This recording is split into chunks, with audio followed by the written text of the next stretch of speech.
शिव चरणारविंद। अपने समय की जिसने कीमत जान ली, जो अपने समय को पहचान गया, जिसने अपने समय की कीमत को जान लिया। शंकर भगवान माता पार्वती जी से काशी में कहते हैं कि जो अपने समय की कीमत जान जाता है उसके समय को बदलने में देरी नहीं लगती, मैं स्वयं आगे रहकर उसका समय बदल दूंगा। समय की कीमत को जानो।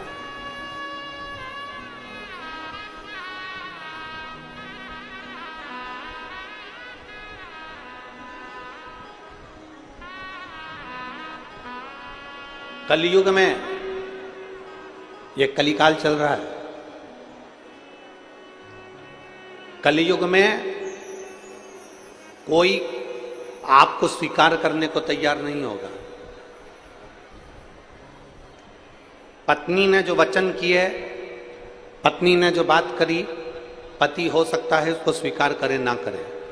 पति ने कुछ कहा, पत्नी स्वीकार करे कि नहीं करे मालूम नहीं। भाई ने कुछ कहा, भाई स्वीकार करे कि नहीं मालूम नहीं। बहन स्वीकार करे कि नहीं मालूम नहीं। माता पिता स्वीकार करे मालूम नहीं। अड़ोसी पड़ोसी तुम्हारी बात को स्वीकार करे कि नहीं करे पता नहीं।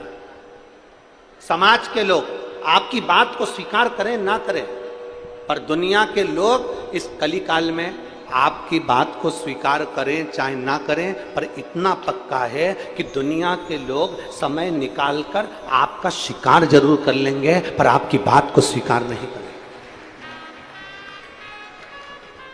आपका शिकार कर लेंगे। दुनिया के लोग लगे रहेंगे कि मौका मिलना चाहिए कहने के लिए। जैसे ही कोई मौका मिला ना, और आप किसी पड़ोसन के दरवाजे पर रोने के लिए गए, आप किसी पड़ोसन के दरवाजे पर अपनी बात कहने के लिए गए कि मैं तो बहुत दुखी चल रही हूं, मुझे बहुत तकलीफ है, मुझे बहुत कष्ट है, आप अपने पड़ोसी के यहाँ कहने के लिए गए। वो पड़ोसन तुम्हारा शिकार करना चाहती है। वो पड़ोसन एक ना एक जगह जाकर जरूर कहेगी कि पहले तो सेठानी बनकर घूमती थी, अब जगत में रोती फिर रही है। स्वीकार नहीं करेंगे वो आपकी बात को, स्वीकार नहीं करेंगे वो आपके वचन को, वो आपका शिकार करेंगे। इसलिए शिव महापुराण की कथा कहती है, जगत में किसी के आगे मत जाकर रोइए, द्रौपदी से सीख लो। द्रौपदी ने अपने धृतराष्ट्र गांधारी काका ससुर से कहा, मेरा चीर खींच रहा है। काका ससुर तुम तो बोलो। धृतराष्ट्र कहते हैं मेरी आंखें नहीं है। गांधारी कहती है मेरी आंखों पर पट्टी बंधी है। भीष्म पितामह कहते हैं मैंने दुर्योधन के घर का अन्न खाया है। गुरु द्रोणाचार्य मना कर देते हैं, सारी की सारी सभा मना कर देती है। पांडव तक उठकर द्रौपदी के चीर को नहीं बचाते। तब द्रौपदी को समझ में आ गया कि ये पूरा संसार केवल देखने वाला है और तुम्हारे पर ठिठोली करने वाला है। ये पूरा संसार केवल तुम पर उंगली उठाने वाला है। ये पूरा संसार केवल तुम्हारी खामियां देखने वाला है। ये पूरा संसार तुम्हारी गलतियों को छांटने वाला है। तुम्हारी अच्छाई तुम कितना भी कर लो, अच्छाई थोड़े दिन करोगे लोग भूल जाएंगे, पर बुराई जीवन पर्यंत तक निकालते रहेंगे। द्रौपदी समझ गई ये यहाँ जितनी सभा में बैठे हैं ये कोई मेरा साथ नहीं देंगे। जब द्रौपदी ने जान लिया कि ये सब व्यर्थ है, तब द्रौपदी ने भगवान कृष्ण को पुकारा और मेरा ठाकुर आकर द्रौपदी का चीर बढ़ाकर चला गया। एक दिन आप भी जान जाओगे, नाते रिश्ते कुटुंब कबीले परिवार से सब जितने भी हैं इनको पहचान जाओगे एक दिन। और अंत समय प्रभु वचन दिया तो निभाना पड़ेगा। आए ना आए प्रभु कुटुंब कबीला, अंत समय प्रभु आना पड़ेगा। वचन दिया तो निभाना पड़ेगा। शिव ने जन्म दिया, शिव तक की यात्रा है।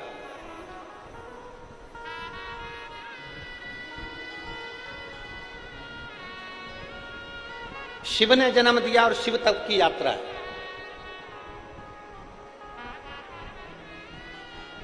मरने के बाद आखिरी में अभी कहीं पर भी घूम लो फिर लो, पर मरने के बाद आखिरी में तो मेरे शंकर के करीब ही जाना।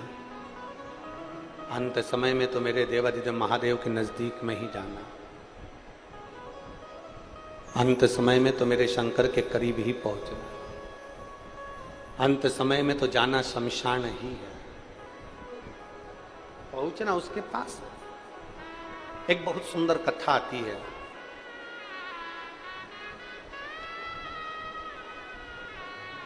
भक्तमाल में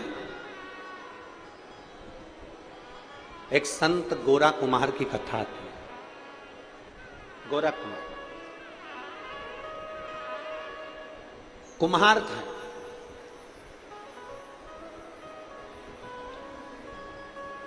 मिट्टी के बर्तन बनाते थे और मिट्टी के बर्तन बनाकर उसको बेचकर अपना यापन किया करते थे।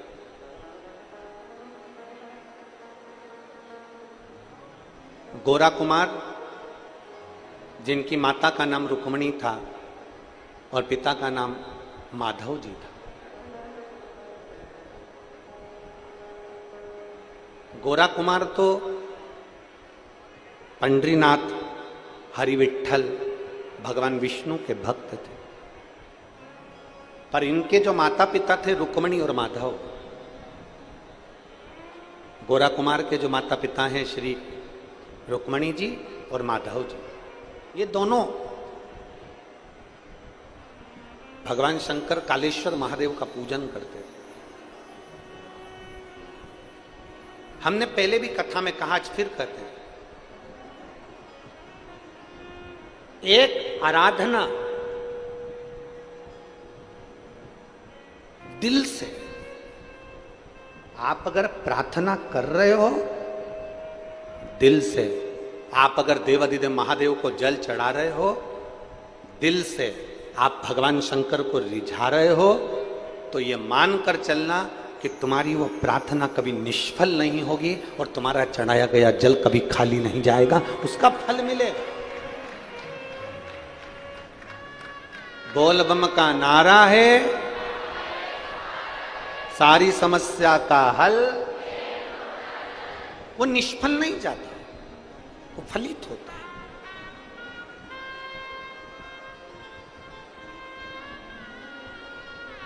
और शंभो शरणे पड़े, मांगो घड़ी रे दुख काटो, दया करीन दर्शन शंभो शरणे मांगू घड़ी रे दुख काटो, दया करीन दर्शन आपो। गोरा कुमार के माता पिता रुक्मणी जी और माधव जी,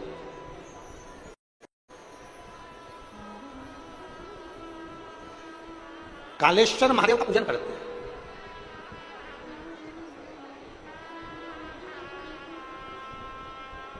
अब देखिएगा जरा, दोनों पति पत्नी के अलग अलग नियम है। गोरा कुमार के जो माता पिता हैं, उन दोनों के शंकर जी को रिझाने के अलग अलग नियम है।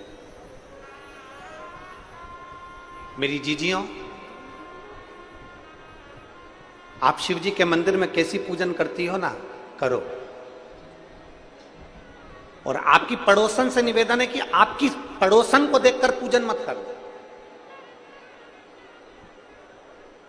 आपकी पड़ोसन को देखकर पूजन मत करो कि उसने कंकु चढ़ाया है तो मैं भी चढ़ाऊंगी, उसने चंदन चढ़ाया है तो मैं भी चढ़ाऊंगी, उसने चावल चढ़ाया है तो मैं भी चढ़ाऊंगी, उसने कमलगट्टे चढ़ाए हैं तो मैं भी चढ़ाऊंगी। अब तुम्हारे पास में अगर वो चीज नहीं है तो तुम जाकर अपने पति से कहोगी, पति चिड़चिड़ाएगा, मैं कहां से लाके दूं बाजार में, मैं नहीं जा रहा, धूप पड़ रही है, गर्मी पड़ रही, मेरे को नहीं लाना, और वो चिड़चिड़ करेगा। और मान लो चिड़चिड़ कर कर अगर वो कमलगट्टा ले भी आया, चिड़चिड़ करके वो काली मिर्च ले भी आया, चिड़चिड़ करके गुस्सा कर कर अगर उसने थोड़ा वो सामान तुम्हें लाकर भी दे दिया और वो सामान तुम शंकर जी को चढ़ाओगी, तो भगवान शंकर स्वीकार करेंगे क्या? जम के बोलो जरा, नहीं करेंगे। प्रेम से लेकर आता ना तो भगवान स्वीकार कर ले, स्नेह बस लाता ना तो भगवान स्वीकार कर ले, पर प्रेम से लाया ही नहीं ना। अब यहां माताएं बैठी हैं,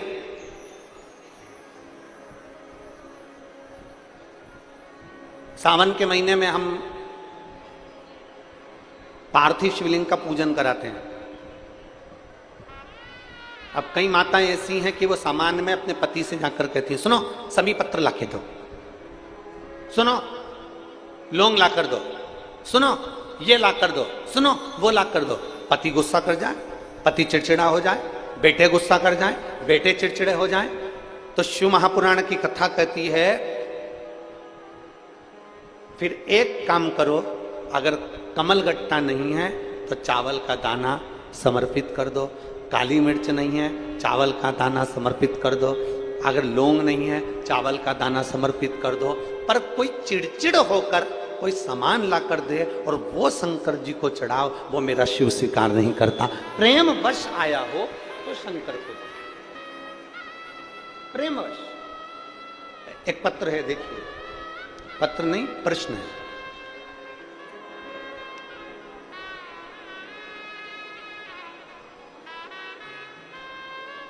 गुरुजी, क्या घर के मंदिर में शिवलिंग और शिव परिवार दोनों एक साथ रख सकते हैं? शंकर भगवान की मूर्ति नहीं, शंकर भगवान का शिवलिंग होना चाहिए। क्या होना चाहिए? शिवलिंग। और शिवलिंग है, और कई लोग कहते हैं गुरुजी अब हमारे पास में शिवलिंग है तो क्या नंदी भी रखना जरूरी है? तो शिव महापुराण की कथा कहती है घर के अंदर शिवलिंग अगर रखा हुआ है, घर के अंदर शिवलिंग अगर रखा हुआ है तो नंदी हो तो ठीक, नहीं हो तो आप और हम जब बाबा को रोज प्रणाम करते हैं तो हम भी नंदी से कम नहीं होते हैं। हम भी नंदी से, आप और हम बाबा को प्रणाम कर रहे हैं तो आप भी और हम भी शिव के उपासक हैं। अब कहा शिवलिंग रखें तो क्या साथ में पार्वती जी रखना जरूरी है, कार्तिकेय रखना जरूरी है, कि गणेश जी रखना जरूरी है? तो गणेश जी तो सबके घर में पहले से रहते हैं। बोलो सही है कि गलत है? जम के बोलो जरा। अब पार्वती जी की बात आई तो सब जितने भी बैठे हैं ना, सबके घर में कुल देवी तो होती ही है। माता जी का फोटो होगा, माता जी का चित्र होगा, कुछ ना कुछ माता का स्मरण होगा। और नहीं होगा तो जो शिवलिंग होता है, आपको पहले भी वर्णन किया, जैसे ये जलाधारी, ये शिवलिंग, ये पानी बह रहा है, यहाँ गणेश जी, कार्तिकेय, अशोक सुंदरी, पार्वती जी, शंकर जी, मतलब पूरा की पूरा परिवार देवादिदेव महादेव का शिवलिंग के रूप में विराजमान। अब अगला प्रश्न आता है, क्या घर के मंदिर में पीतल का शिवलिंग रखना उचित है कि नहीं है? किसी धातु का शिवलिंग या किसी पदार्थ का शिवलिंग रखना उचित है कि नहीं है? देवादिदेव महादेव की पवित्र कथा कहती है, यदि आप अपने जीवन में एक बार लिंग शिव महापुराण अगर सुनेंगे या लिंग पुराण को आप पढ़ेंगे, बाजार में से लाकर गीता प्रेस की लिंग पुराण का अगर वर्णन करेंगे तो उसके अंदर या शिव महापुराण के अंदर वर्णन किया गया, भगवान विष्णु, लक्ष्मी जी, इंद्रदेव, वरुण देव, गरुण देव, 33 कोटि देवी देवताओं ने सबने अपने अपने अनुकूल शिवलिंग का निर्माण किया। किसी ने पीतल का, किसी ने लकड़ी का, किसी ने पार्थिव का, किसी ने मोती का, किसी ने चांदी का, किसी ने तांबे का, किसी ने लोहे का, किसी ने माखन का, किसी ने दही का, किसी ने अन्य अन्य तरह के शिवलिंगों का निर्माण किया है। तो शिव पुराण कहती है तुम्हारे घर में अगर पीतल का शिवलिंग है तो भी रख सकते हो, धातु का शिवलिंग है तो भी रख सकते हो, मट्टी का शिवलिंग है तो भी रख सकते हो, चीनी का शिवलिंग है तो भी रख सकते हो, लकड़ी का शिवलिंग है तो भी रख सकते हो, पत्थर का शिवलिंग है तो भी रख सकते हो, पारद का शिवलिंग है तो भी रख सकते हो, स्फाटिक का शिवलिंग है तो भी रख सकते हो। तुम्हारे पास में जैसा शिवलिंग है वैसे तुम पूजन करो, मेरा महादेव उसमें भी प्रकट होकर भाव से स्वीकार करो।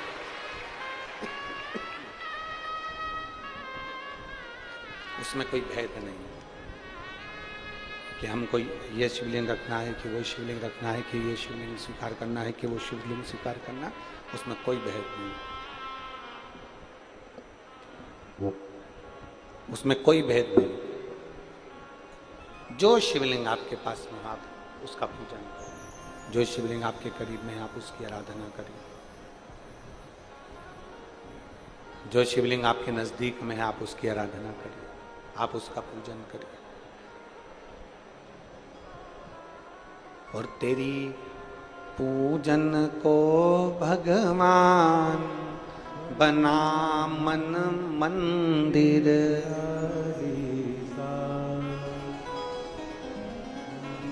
मकान बनाने के लिए प्लाट की जरूरत पड़ती है। रिटर्न नहीं आ रहा है। मकान बनाने के लिए, जम के बोलो जरा, प्लाट की जरूरत पड़ती है।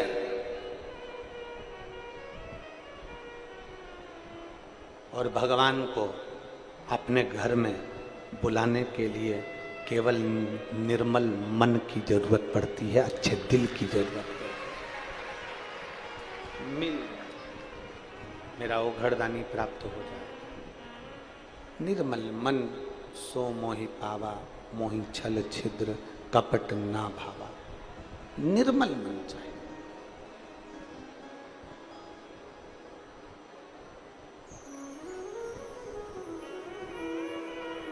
वो कहते ना, कैसे आएंगे प्रभु, कैसे आएंगे प्रभु, अब तक गंदा पड़ा है द्वारा, कैसे आए। मन का मेल नहीं है धोया, कैसे आएंगे भगवान। कैसे मिले? ए मेरी जीजियों,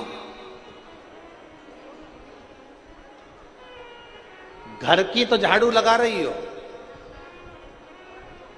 दरवाजा भी साफ कर रही हो, घर की झाड़ू भी लगा रही हो, घर की झाड़ू भी लगा रही हो, दरवाजा भी साफ कर रही हो, सब कुछ कर रही हो। घर में पोछा भी लगा रही हो, झाड़ू भी लगा रही हो, पोछा भी लगा रही हो, घर भी साफ कर रही हो। पर ईमानदारी से बोलना, मन के अंदर किसी के प्रति बैर भाव रख रही हो। मेरी जेठानी ने ये कर दिया, देवरानी ने ये कर दिया, देवर ने ऐसा कर दिया, सास ने वैसा कर दिया, रिश्तेदारों ने ऐसा कर दिया। अब तुमने झाड़ू तो खूब लगाई, पोछा भी लगाया, तुमने सफाई भी बहुत करी और मन साफ ही नहीं कर पाई, तो ईमानदारी से बोलो भोलेनाथ जी आएंगे? अरे बोलो तो जम के नहीं आए। हृदय तो साफ करो, मन तो साफ करो।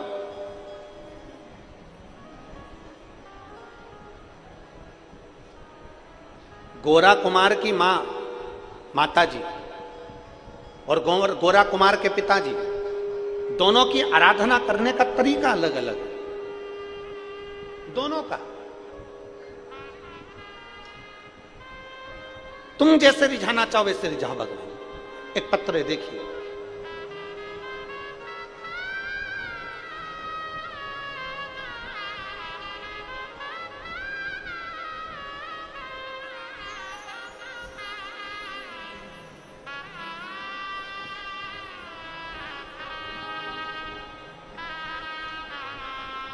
मेरा नाम उमा पवन जी खंडेलवाल है। अच्छा, जजमान परिवार के पत्र। हाथ हिला दो एक बार ऐसे। मेरा नाम उमा पवन जी खंडेलवाल है। हम शिव महापुराण के बाबा की कृपा से यजमान भी बने हैं।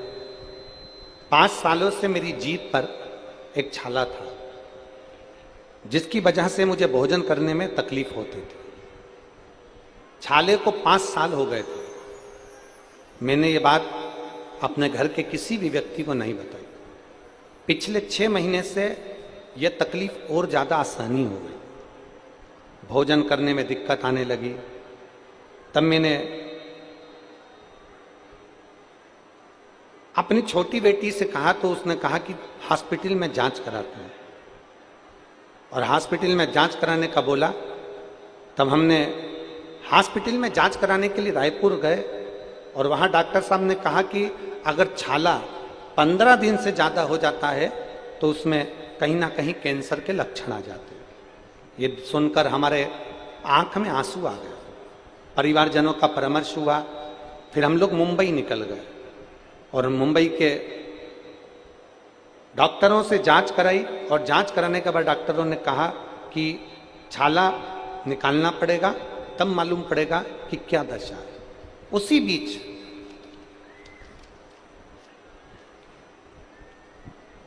हम विश्वास रखकर सीधे सीहोर चले गए और सीहोर से रुद्राक्ष लेकर आ गए। उस रुद्राक्ष का पानी में गलाते उसका पानी हम पीना चालू कर दिया और बाबा से बोल दिया, बाबा कोई ऐसी बीमारी मत आजन देना जिससे हमारे जीवन को परेशानी हो। बाबा को प्रणाम कर कर हम ऑपरेशन के लिए उस छाले को निकलवाने के लिए चले गए और कुंदकेश्वर महादेव का नाम लेकर जल पीकर हम जब गए और छाला जब निकाला गया, निकालने के बाद उसकी जांच हुई, बाबा ने ऐसी कृपा करी कि कैंसर का कोई लक्षण नहीं आया। मेरे बाबा ने मुझे बचाया। आइए एक बेलपत्र ले जाओ। शिव तत्व की प्राप्ति। गुरुजी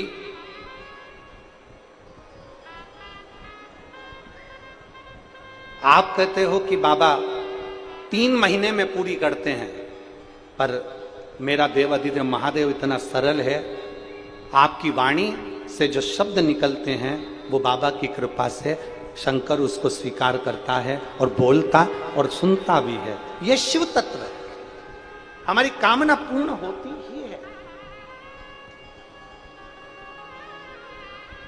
और तेरी कृपा बिना ना हिले एक भी अणु, लेते श्वास तेरी कृपा से करो करो, बखान क्या करो मैं लाखों के ढेर का, चुपटी बहुत में खजाना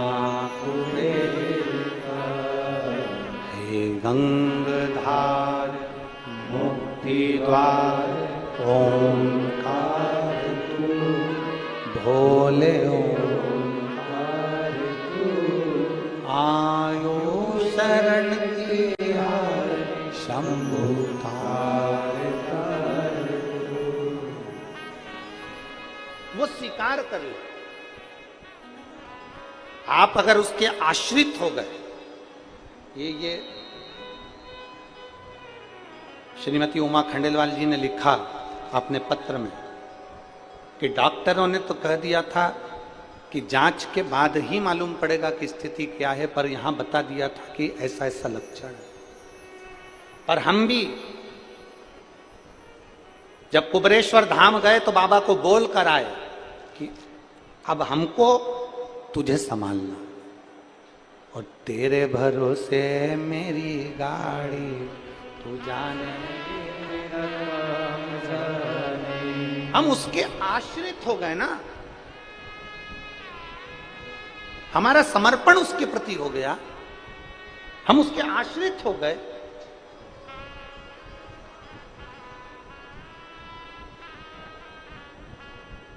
और जब हम मेरे देवाधिदेव महादेव के आश्रित हो जाते हैं, उसके समर्पित हो जाते हैं, फिर वो संभाल लेता है। फिर वो संभाल, हमें नहीं संभालना, फिर उसको संभालना। एक पत्र और देखिए।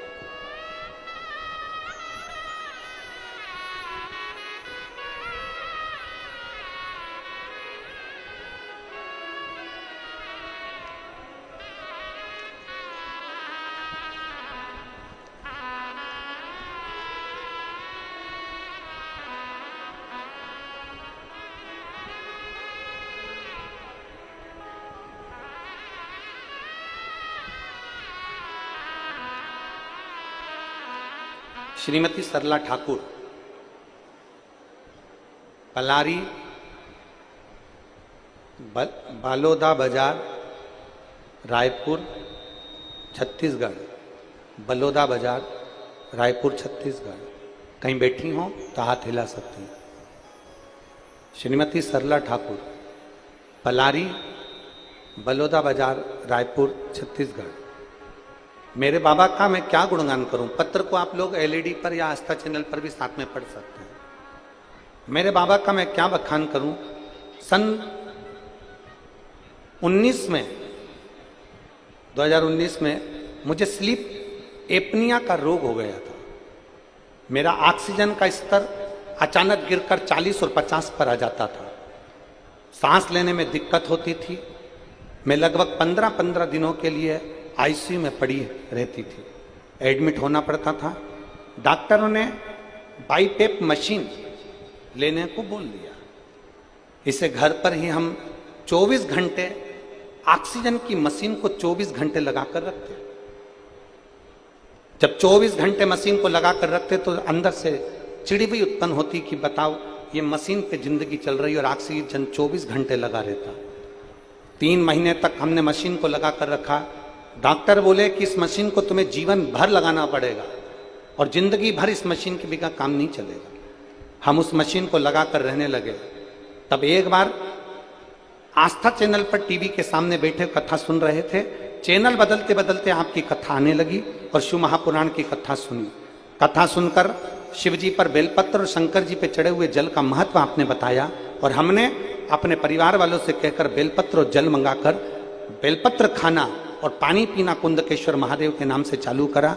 आज बाबा की कृपा से मेरा ऑक्सीजन लेवल बढ़ गया और मेरी मशीन निकले हुए समय हो गया। अब मैं मशीन नहीं लगाती। अमलेश्वर की कथा में बैठी हूं। आई है, हाथ हिलाओ, कहां बैठी हैं? दिख गई, दिख गई। आ जाओ, एक बेलपत्र ले जाना। आ जाओ, आ जाओ मां, एक बेलपत्र ले जाना। आ जाओ। अब मैं बिना मशीन के कथा भी सुन रही हूं और बिना मशीन के अपने घर पर रह रही हूं। ये शिव तत्व।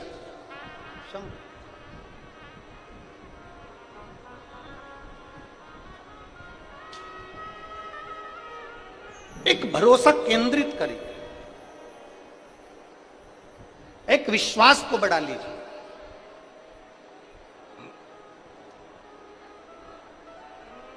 संत गोरा कुमार जी की मां माताजी रुक्मणी, संत गोरा कुमार जी के पिता श्री माधव जी, दोनों की शिव भक्ति अलग अलग है। दोनों शंकर भगवान की भक्ति बड़ी अलग से करते। और फिर निवेदन है, देखा देखी में पूजन बिल्कुल मत करो। देखा देखी में आराधना मत करो। देखा देखी में तो काम बिगड़ जाता है। हम पहले भी बोले, कक्षा 8वीं का पेपर था। एक के पीछे एक बच्चे बैठे थे और लिखने को आ गया एग्जाम में, परीक्षा में, दिल्ली की सबसे बड़ी मीनार का नाम लिखो। आगे वाले बच्चे ने लिख दिया दिल्ली में कुतुब मीनार है। पीछे वाले बच्चे ने आगे वाले बच्चे का देखकर लिख दिया दिल्ली में कुतिया बीमार है। देखा देखी में काम बिगड़ गया। हम जैसी आराधना करते हैं ना वैसी करो। आपके दिल को जो अच्छा लगे ना वैसे शंकर जी का आराधना करो। आपको अच्छा लगना चाहिए, आपके मन को अच्छा लगना चाहिए, वैसे आप शिव की पूजन करो। जैसा तुम्हारा मन करे, जैसे तुम्हारा दिल कर जाए वैसे तुम शिव की आराधना करो। अब आज के ज़माने में क्या हो गया कि रोज की रोज तुम अपनी पूजन के तरीके को रोज बदल देते हो, रोज बदल देते हो। कोई महाराज आएगा, वो कह देगा कि शंकर जी पे चढ़ा हुआ पानी नहीं पीना चाहिए, तो तुम लोग वो विचार कर लोगे कि ऐसा वो इतना बड़ा पंडित जी बोल के गया था कि पानी नहीं पीना चाहिए, तो लोगों ने पानी पीना बंद कर दिया। फिर कोई कहीं का आ जाए और तुमसे कह जाए कि तुम तो रोटी भी मत खाओ, तो तुम खाना बंद कर दोगे क्या? अरे बोलो तो जम के, कर दोगे बंद? जो तुमको अकल देने आए कि शंकर पर चढ़ा हुआ जल मत पियो, शंकर पर चढ़ी हुई बेलपत्र मत खाओ, शंकर के मंदिर मत जाओ, शिवालय में मत जाओ, झाड़ू मत लगाओ, पोछा मत लगाओ, नहीं, शिव महापुराण की कथा कहती है, एक बार गीता प्रेस गोरखपुर की शिव महापुराण को अपने घर में लाओ और पढ़ो और फिर देखो कि सीवर वाला महाराज झूठ तो नहीं बोलता। एक बार उसका स्मरण करो, उसको पढ़ो, उसको पढ़ने का प्रयास करो। सत्य को दुनिया के लोग दबाना चाहते हैं, बहुत दबाने का प्रयास करेंगे, अपशब्द कहेंगे, गालियां देंगे, आड़ा टेढ़ा कहेंगे, जो उनसे बन सकता है वो करेंगे सारे, और सत्य को दबाने का प्रयास करेंगे।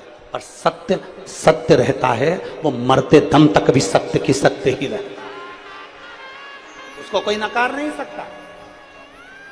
सत्य को कोई नकार नहीं सकता, सत्य सत्य ही रहेगा।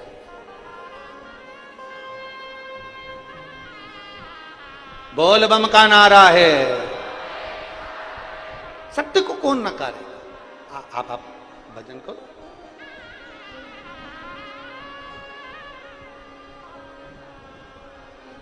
गोरा कुमार जी की माता रुक्मणी जी का पूजन करने का तरीका अलग है, अलग। और कहां से लाऊं गंगा, कहां से लाऊं यमुना,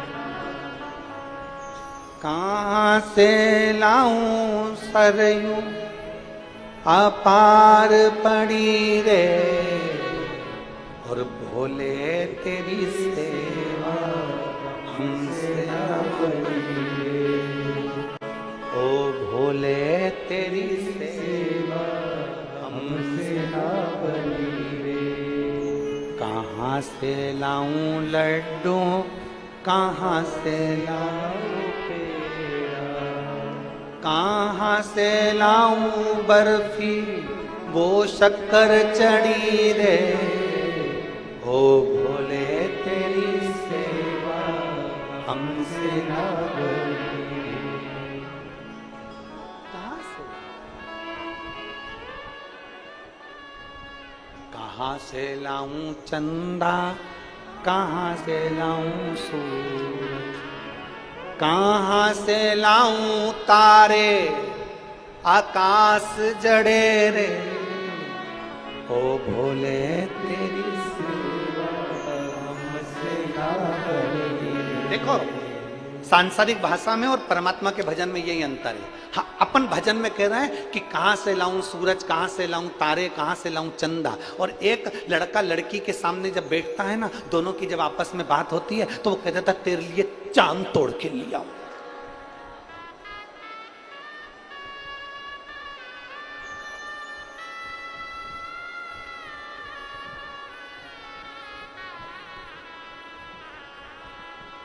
कितना झूठ। एक लड़का लड़की से कह देता तू बोल, अभी के भी तेरे लिए तारे तोड़ के ला दो, तारे।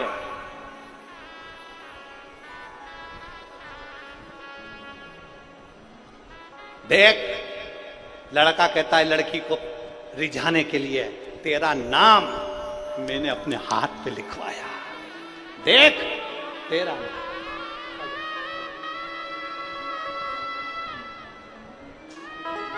रिझाने वाली बात है।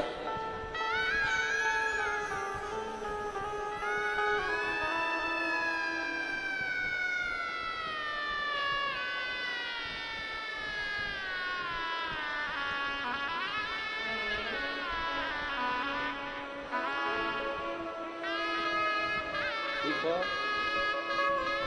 24 घंटे मुख पर ऑक्सीजन लगी रहती थी, और बाबा के जल का तो प्रभाव है। आज कथा में भी बैठी हैं और घर में भी खाई।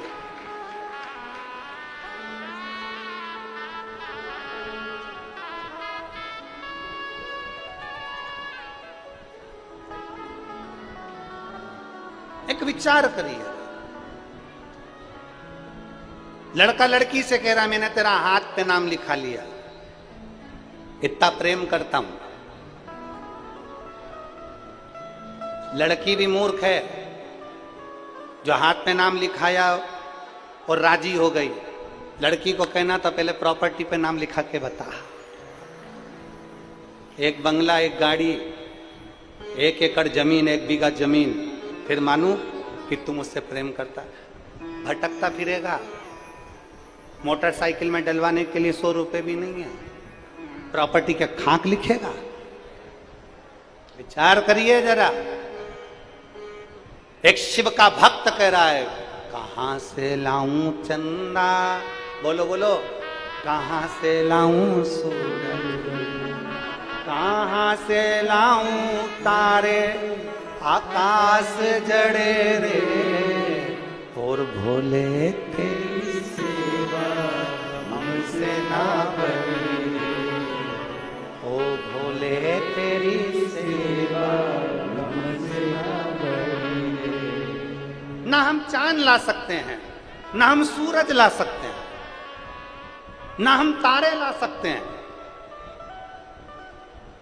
हमारे पास कुछ भी नहीं है भोलेनाथ। ना मेरे पास में गाड़ी है, ना बंगला, ना जमीन, ना जायदाद।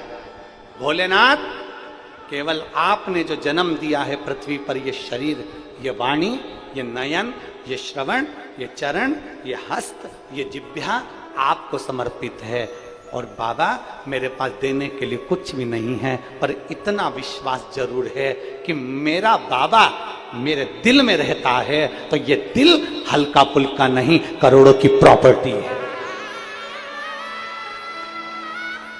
करोड़ों की। तेरी याद से शुरू होती है मेरी सुबह, तेरी याद से शुरू होती है मेरी सुबह, तो कैसे कह दूं कि दिन खराब है, जब सर पर तेरा हाथ है, तो कैसे कह दूं कि मेरी किस्मत खराब है, कैसे कहूं?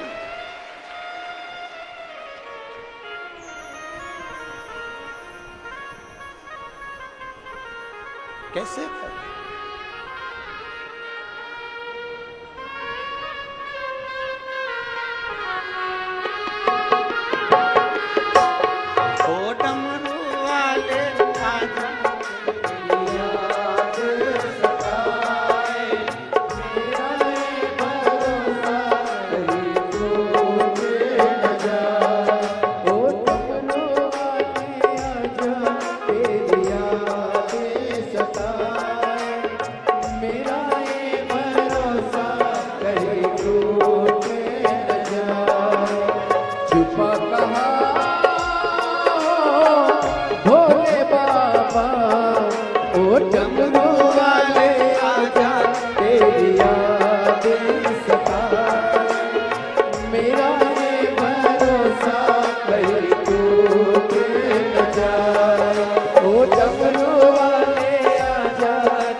चुप कहाँ हो भोले बाबा, ओ डमरू वाले आजा तेरी यादें सताए, मेरा ये भरोसा कहीं टूटे न जाए, ओ डमरू वाले आजा तेरी यादें सताए, मेरा ये भरोसा कहीं टूटे न जाए।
भोले बाबा, ओ डमरू वाले आजा तेरी यादें सताए, ओ मेरा ये भरोसा कहीं टूटे न जाए, ओ डमरू वाले आजा तेरी यादें सताए, मेरा ये भरोसा कहीं टूटे न जाए।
प्रभो।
अपने स्थान पर बैठकर भगवान देवाधिदेव महादेव से अपने मन की बात बड़े भाव के साथ दिल से हृदय से प्रार्थना करें। जहाँ जगह मिले वहाँ बैठकर भगवान से भाव से विनय करें, निवेदन करें, बाबा को बोलें। जहाँ जगह मिले वहाँ बैठकर बड़े भाव से प्रार्थना करिए। साथ में आप और हम सब मिलकर बोलें।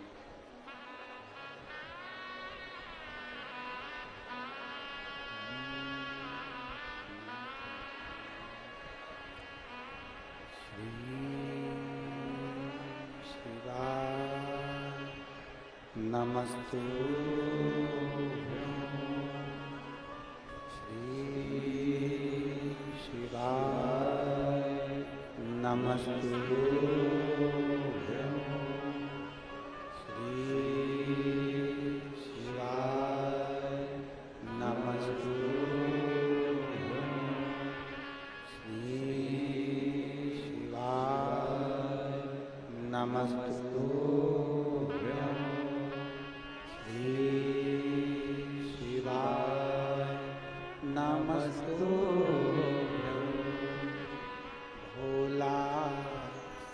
दुख काटो मारा, ओ भोला सब दुख काटो मारा। शिव शंकर जपू तेरी माला, भोले बाबा जपू तेरी माला। भोला सब दुख काटो मारा, ओ भोला सब दुख काटो मारा। वेश है मंगल मंगलकारी, वेश है मंगल मंगलकारी। शमशान वासी हमारा, शमशान वासी हमारा।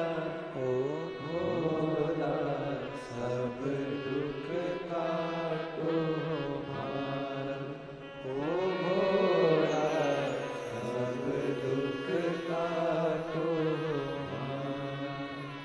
भगवान शिव की कथा कह रही, देवाधिदेव महादेव का चरित्र कह रहा है, भगवान देवाधिदेव महादेव का संवाद कर रहा है। संत गोरा कुमार जी की माँ और पिता दोनों का पूजन करने का तरीका अलग है, भगवान को रिझाने का तरीका अलग है, दोनों का। गोरा कुमार की, संत श्री गोरा कुमार जी की माता जी रुक्मणी जी, शंकर जी के मंदिर में केवल दीप सेवा करती थी, केवल दीप।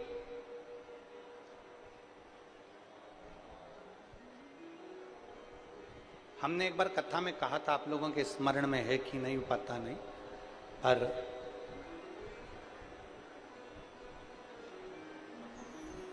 यदि आपने सुना होगा तो आपको याद आएगा कि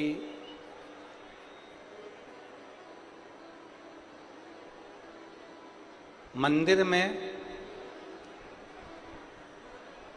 शिवालय में कहीं कहीं पर लोग दिया जलाकर चले जाते हैं। और हम तो यहां तक कहेंगे कि कुबेरेश्वर धाम सीहोर में भी अगर आप जाएं तो जो कंकर संकर पूजन का स्थल है, जहां पर बैठकर आपको पूजन करना चाहिए कंकर शंकर की, उस जगह पर भी अगर आप लोग पूजन करने जाते हो या कुबेरेश्वर धाम जाते हो या शिवालय में जाते हो, देवालय में जाते हो, तो एक प्रयास कर, आपके पास चढ़ाने के लिए कुछ नहीं है, समर्पित करने के लिए कुछ नहीं है, देने के लिए कुछ नहीं है, तो जो हमारे बीच में शबरी नारायण वाले महाराज जी पधारे हैं, एक बार जोरदार ताली बजाकर स्वागत, वंदन, अभिनंदन। स्वामी जी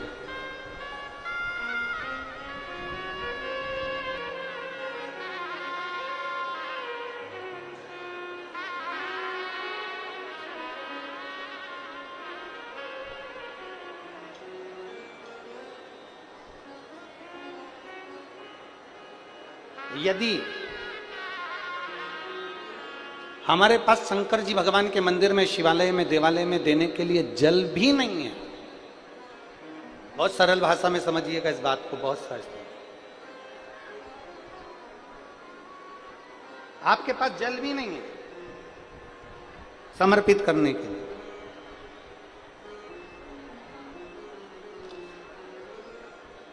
तो एक काम करिए, वहां पर जो दिए ठंडे हो गए, जिनमें ज्योति नहीं है, जिसकी ज्योति विसर्जन हो गई हो, केवल दीप,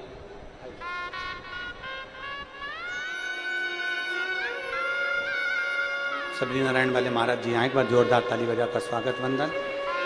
आपका आत्मीय प्रेम व्यासपीठ पर हमेशा बना रहता है।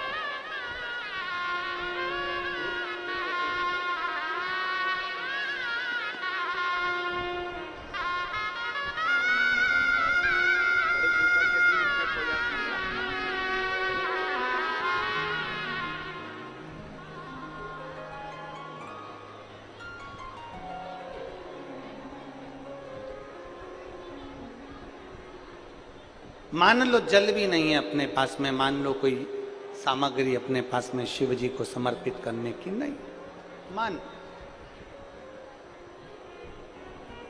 तो जो दीप शिव भक्त लगाकर चले गए हों, जो दीप भगवान शंकर को लगाकर भक्त लोग चले जाते हैं और वो ठंडे हो जाते हैं, उनका विसर्जन हो जाता है, उसमें ज्योति नहीं रहती है,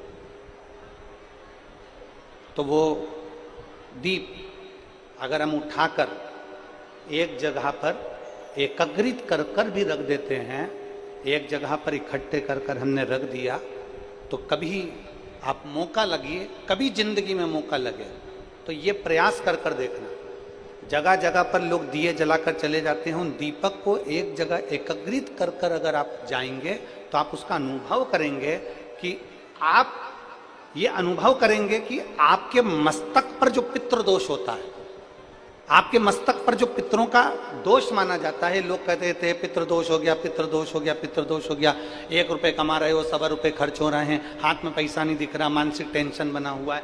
आप किसी शिवालय में अगर गए हो, कुछ भी समर्पित करने का नहीं है, तो वहां पर जितने दिए ठंडे हो गए हों, उन दियों को इकट्ठा कर कर एक जगह कर एकत्रित भी कर दिया जाए और प्रणाम उन दियों को कर लिया जाए तो हमारा पितृदोष भी समाप्त हो जाता है। यहां तक शास्त्र।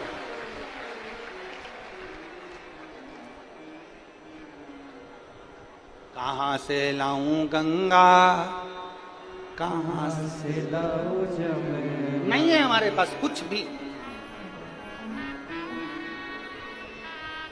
संत श्री गोरा कुमार जी की मां रुक्मणी जी का एक नियम था, मंदिर में दीपदान करना और जो विसर्जित दीप हैं उनको उठाकर एकत्रित करना। अब जरा समझिएगा कि उन विसर्जित दियों को, दीपक को एक जगह इकट्ठा करने का फल क्या होता है। जरा यहां कथा में ध्यान लगाकर सुनना कि शंकर के मंदिर के, शंकर के द्वारे के, भगवान के शिवालय के कहीं दीप बहुत सारी जगह वहां लगा दिया, वहां लगा दिया, वहां लगा दिया, वहां लगा दिया, लोगों ने दिया दिया दिया सब दूर छोड़ दिया, उसको इकट्ठा कर कर एक जगह पर एकत्रित कर देना, उसका फल क्या होता है ये समझिए। अब रुक्मणी जी का नियम, संत श्री गोरा कुमार जी की माता जी का नियम, वो दीप इकट्ठी कर दे। और संत श्री गोरा कुमार जी के पिताजी का नियम था मंदिर में सफाई करना, शिव जी का अभिषेक पूजन करना और शंकर जी के ऊपर जो जलाधारी लगती है। जलाधारी किस किस ने देखी है? हाथ उठाओ जरा, देखिए। जैसे ये शिवलिंग है, शिवलिंग के ऊपर एक जलाधारी लगी होती है जिसमें से बूंद बूंद पानी नीचे गिरता है, उसमें से जल नीचे गिरता रहता है। अब कई लोग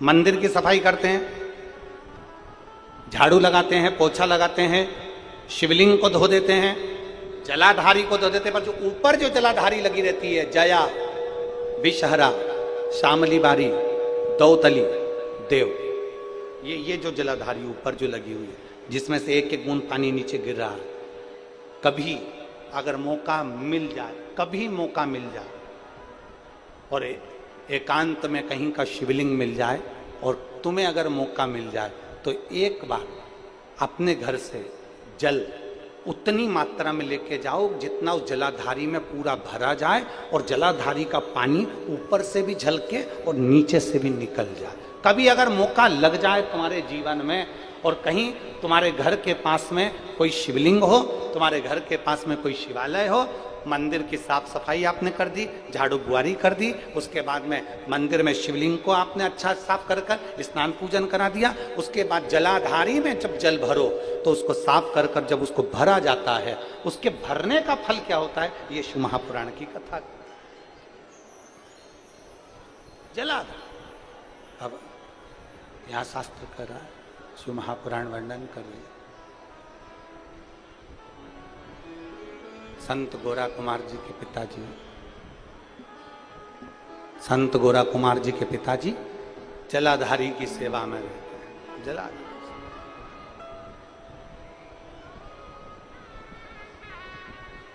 गोरा कुमार जी की माता के गर्भ से 8 बच्चों ने जन्म लिया।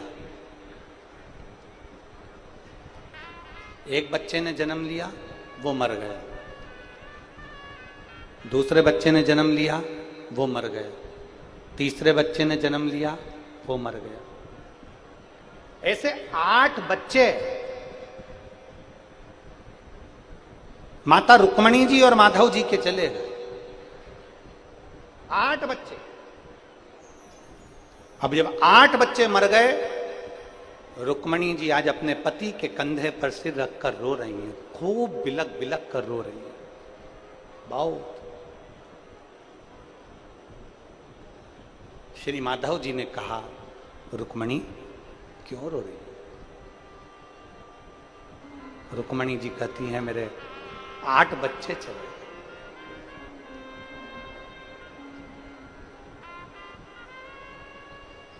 गोरा कुमार जी की माता रुक्मणी जी कह रही हैं, मेरे 8 बच्चे चले। 8 बच्चे चले। अपन कालेश्वर महादेव का पूजन करते हैं अपन कालेश्वर महादेव की आराधना करते हैं, अर्चना करते हैं, पूजन करते हैं, और उसके बाद भी अपने 8 बच्चे चले गए, अपने 8 बच्चे मर गए। माधव जी ने कहा, रुक्मणी, शंकर जी का भक्त कभी हारता नहीं है। बोल बम का नारा है, बाबा एक सहारा है। शिव का भक्त कभी हारता नहीं है रुक्मणी, और तुम हार रही हो।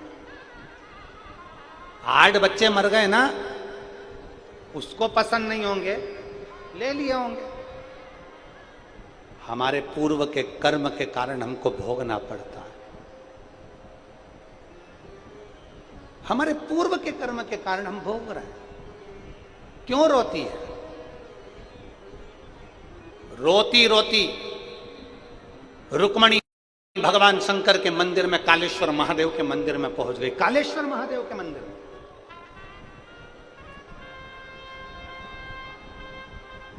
महाराष्ट्र में आज भी पंढरपुर से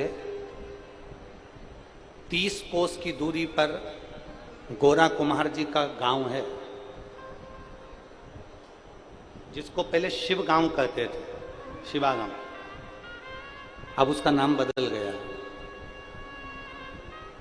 वहां पर घर वाले महाराज ने तो एक बात कही कि अपने पड़ोस के मंदिर में जाओ। बोला कि नहीं बोला बार बार कि अपने पास के मंदिर में जाओ, अपने नजदीक के मंदिर में जाओ। अगर तुम कुछ चढ़ाओगे भी तो वो मंदिर को मिलेगा, उसमें सीवर वाले महाराज का लाभ नहीं। तुम्हारा बच्चा मंदिर तक जा रहा है तो उसमें सीवर वाले महाराज का लाभ नहीं है, सीवर वाले महाराज का फायदा नहीं है। तुम्हारे बच्चे अगर मंदिर तक जा रहे हैं, 1 लोटा जल चढ़ा रहे हैं, तो उसमें तुम अपने बच्चों को संस्कार दे रहे हो और उनको बलवान बना रहे हो कि कभी हम नहीं भी रहे तो तेरा पिता ये देवाधिदेव महादेव, तेरी माता ये माता पार्वती तेरा साथ देने के लिए है। व्यवस्था करते हो कि नहीं करते हो अपनी अपनी? जब तुम्हारा जाने का समय होता है उससे पहले प्रॉपर्टी देते हो बच्चों को। बोलो देते हो कि नहीं देते हो? अरे बोलो तो जम के। देते हो ना? सोना बच्चों को देते हो, प्रॉपर्टी बच्चों को देते हो, जमीन बच्चों को देते हो, जायदाद बच्चों को देते हो, जमीन घर बंगला सब बच्चों को देते हो। तो एक चीज बच्चों को और दो, उसको अच्छा संस्कार देने का प्रयास करो, जिससे हमारा धर्म भी बचे और सनातन धर्म की टेक भी।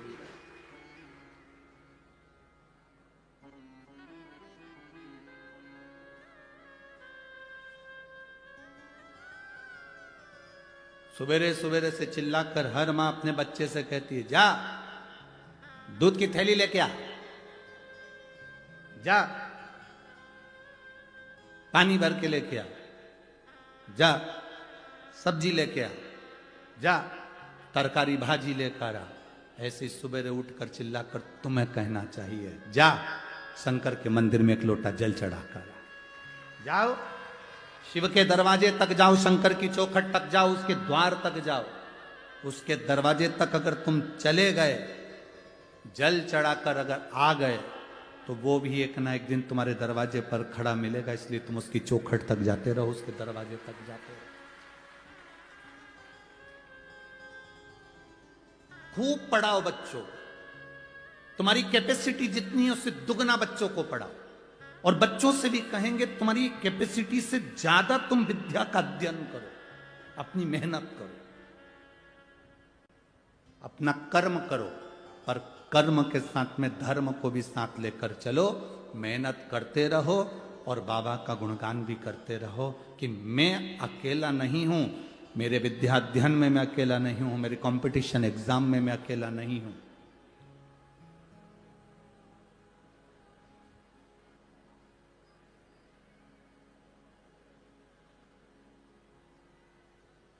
अभी कोटा राजस्थान में बहुत सारी कोचिंग है, आप लोगों को मालूम होगा। किस किस को मालूम है? हाथ उठाओ जरा। ठीक, कोटा राजस्थान में बहुत सारी कोचिंग है, बहुत सारी कोचिंग क्लासेस हैं। बच्चे वहां कोचिंग करने के लिए जाते हैं। और बच्चे जब वहाँ कोचिंग करने के लिए जाते हैं, बहुत सारे बच्चे, उसमें से कई बच्चे ऐसे हैं जो कंपटीशन एग्जाम या कोई टेस्ट में या कोई परीक्षा में पास नहीं हो पाते, तो वो हार जाते हैं और मर जाते हैं, सुसाइड कर लेते हैं। अब माता पिता ने कोचिंग वालों पर केस लगाया कि तुम्हारे कारण हमारे बच्चे मर रहे हैं, पर सही मायने में देखा जाए तो बच्चे के ऊपर प्रेशर जितना टीचर का नहीं होता, उससे ज्यादा प्रेशर घर वालों का होता है कि पढ़ना पड़ेगा, करना पड़ेगा, ये करना पड़ेगा, इतना कर कर आना पड़ेगा और तुझे इस एग्जाम में पास होना पड़ेगा। बच्चे को इतना प्रेशर दे दिया, इतना प्रेशर दे दिया कि बच्चा सोचता है कि अब मैं घर कैसे जाऊं, वापिस कैसे जाऊं, मेरा रिजल्ट अगर बिगड़ गया तो मैं घर कैसे जाऊं, तो बच्चा अपना प्राण त्याग देता।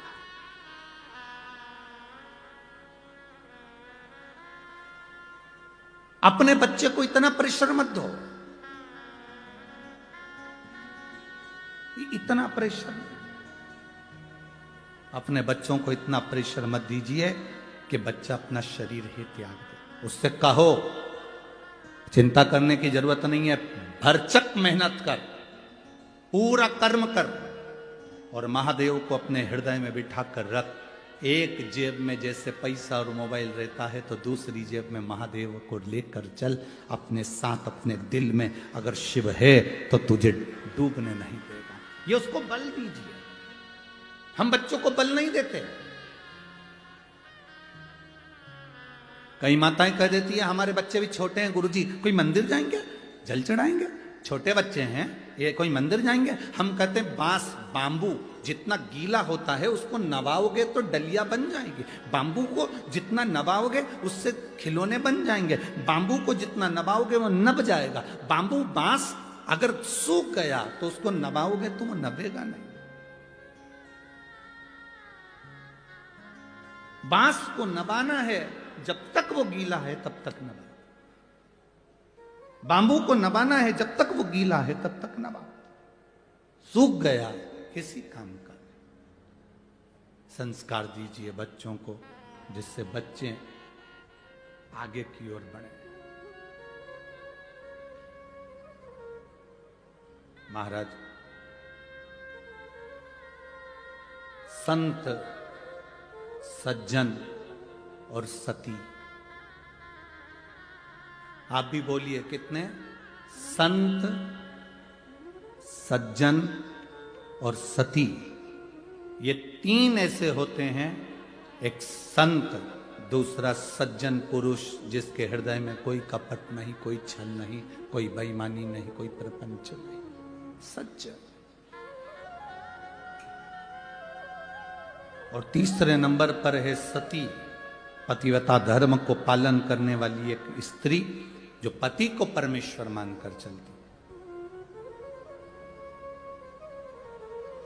मांग कौन भरता है?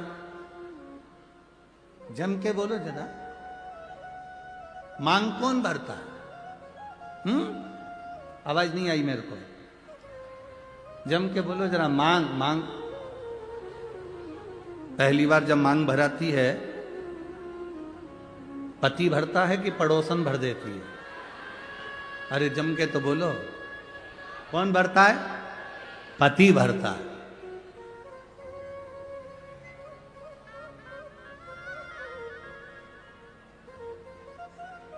तुम्हारी मांग भरता कौन है? पति। पहली बार मांग किसने भरी? पति ने। क्यों भरी? वो वहां पर बैठे हुए पंडित जी जो तुम्हारी शादी करा रहे थे, ब्याह करा रहे थे, उनसे पूछना था कि ये मांग में सिंदूर पति भर रहा है, इसका मतलब क्या होता है? इसका क्या मतलब है मांग भरने का?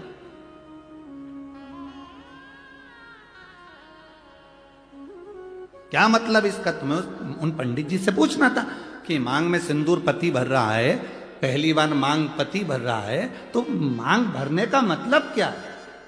मांग कौन भरता है? पति।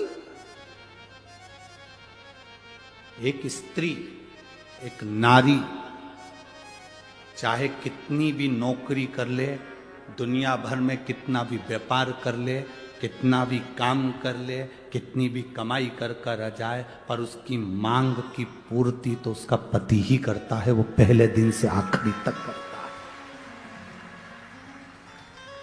मांग भरना मतलब मांग की पूर्ति करना। तुझे दूसरे के आगे हाथ फैलाने की जरूरत नहीं है, तुझे दूसरी जगह पर जाने की जरूरत नहीं है। मैंने तेरी मांग भरी है। मांग जब पहली बार मैंने भरी है तो आखिरी तक तू जिंदा है, तब तक मैं तेरी मांग की पूर्ति करता रहूंगा, तेरी मांग भरते रहूंगा। तो चिंता मत करना। थोड़ी दुख, थोड़ी तकलीफ, थोड़ा कष्ट जिंदगी में आ सकता है, थोड़ी गरीबी जीवन में आ सकती है, थोड़ा सुख जीवन में आ सकता है, थोड़ा कष्ट जीवन में आ सकता है। कष्ट आए तो यह मत सोचना कि मांग कोई और भर देगा। ना, मांग मैंने भरी है। मैं तेरा पति हूं। जिंदगी में कैसा भी दुख आएगा, मांग मैं ही भरूंगा, तुझे साथ लेकर चलूंगा और फिर अपन पार उतर जाएंगे। अपने को टेंशन नहीं लेना। मांग भरने वाला पति है, मांग पूरी करने वाला पति है। आप कितना भी व्यर्थ विचार करते में पड़ जाओ।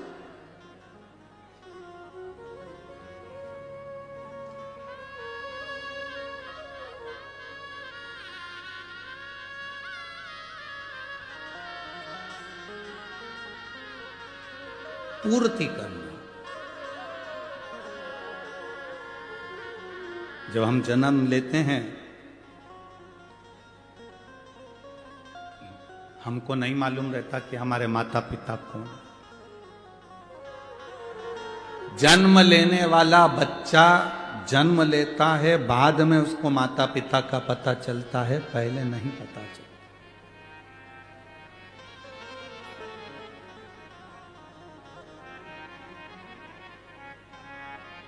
जन्म के समय पर तुम्हारे घर में गुलाब जामुन रखी है, पर जन्म लिया बच्चा गुलाब जामुन नहीं खाता। नासिक के बच्चे खाते हो तो बात दूसरी, वो बात दूसरी। जन्म लिया बच्चा, तुम्हारे घर में बेसन कितना रखा है, गुलाब जामुन कितनी रखी है, मैदा कितना रखा है, रवा कितना रखा है, शक्कर कितनी रखी, गुड़ कितना रखा, घी कितना रखा। जन्म लिया बच्चा कुछ नहीं खाता, केवल जन्म लिया बच्चे के लिए जन्म के बाद सबसे जरूरी अगर कुछ होता है तो वो माँ का दूध होता है, माता का दूध। तुम्हारे यहां जन्म लिए बच्चे लड्डू पेड़ा खाएं तो बात दूसरी। जन्म लिए बच्चे के लिए जन्म के बाद बच्चा जब जन्म ले लेता है, घर में ढेर सारा सामान पड़ा होता है, पर बच्चे के लिए वो कीमती से कीमती सामान भी ठोकर है, उसके लिए कुछ मतलब नहीं। उसके लिए माँ का दूध कीमती है। जैसे जन्म लिए बच्चे के लिए दुनिया की सारी सामग्री रखी है, पर केवल माता का दूध उसके लिए आहार है। उसी तरह मरने वाले व्यक्ति के प्राण छूट रहे हों और उसके रिश्तेदार उसको आके हीरे की अंगूठी पहनाए, जीजा जी तुम चिंता मत करो, लो हीरे की अंगूठी पहनो। जीजा जी वेंटिलेटर पर पड़ा हुआ ऑक्सीजन खींच रहा, और ये उसको गुलाब जामुन, रसगुल्ला, इमरती, भजिया, पकोड़ा खिलाएं तो वो खाएगा। जन्म लिए बच्चे को माँ का दूध जरूरी है, और मरने वाले व्यक्ति के लिए शिव का नाम जरूरी है। उसको तुम्हारे धन दौलत, गुलाब जामुन, पेड़ा, जलेबी, इमरती से कोई मतलब। हमारा तो निवेदन है, आप किसी बीमार व्यक्ति को देखने के लिए हॉस्पिटल में जाएं, कुछ लेकर जाएं ना जाएं, पर हॉस्पिटल में पहुंचकर उस व्यक्ति से जब मिलें तो 2 बार या 5 बार भले मन में बोल लो, पर श्री शिवाय नमस्तुभ्यम बाबा, इसको जल्दी ठीक कर देना। श्री शिवाय नमस्तुभ्यम बाबा, इसको स्वस्थ कर देना। श्री शिवाय नमस्तुभ्यम बाबा, इसको बड़ी बीमारी हो गई, आप हल कर देना। अपना करा हुआ थोड़ा सा भजन उस जीव को दीजिए। हम किसी सच्चे गुरु के सामने क्यों जाते हैं? हम किसी संत के सामने क्यों जाते हैं? हम किसी भक्त के सामने क्यों जाते हैं? क्योंकि उसकी दृष्टि हम पर पड़ जाए। केवल मात्र दृष्टि पड़ गई तो हमारा कल्याण हो जाए। अरे बाबा तेरे चरणों के होना हमें दास है, तेरी चरण रज से बुझानी हमें प्यास है। हम क्यों जाते हैं उनके, उसके दर्शन हो जाए, नेत्र मिल जाए, उसकी कृपा हो जाए, मात्र दृष्टि पड़ी सुख हो गया, मात्र दृष्टि।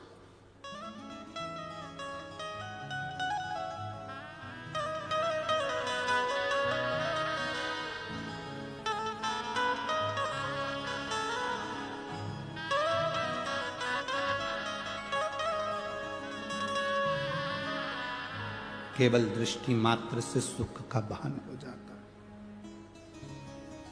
केवल दृष्टि मात्र से।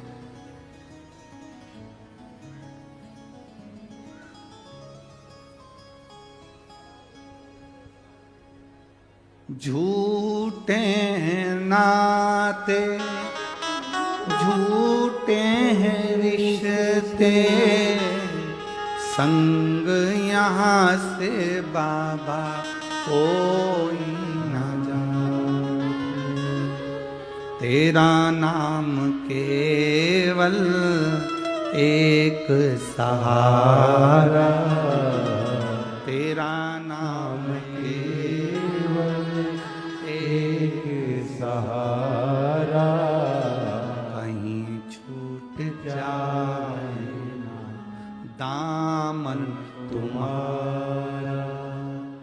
भोले बाबा मुझे देना सहारा, कहीं छूट जाए ना दामन तुम्हारा।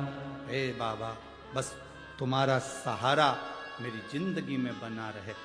जन्म के समय पर ढेरों सामान घर में होगा, पर माता का दूध जरूरी है। मरते समय लाखों की प्रॉपर्टी तुम्हारी होगी, घर में गाड़ी बंगला होगा, पर मरते समय भगवान का नाम जरूरी है। बस यही हमारी जिंदगी, बस ये। जन्म के समय पर माता का दूध जरूरी है और मरने पर भगवान का नाम जरूरी। करोड़ों की कीमत वाला ये शरीर परमात्मा ने दिया है आपको और हमको। सुंदरता पर मत जाना किसी की। सारे राक्षस भगवान नारायण मोहिनी स्वरूप धारण कर कर आ गए थे, उनकी सुंदरता के पीछे आसक्त हो गए। सावधान इंडिया, सुंदरता के पीछे मत जाना।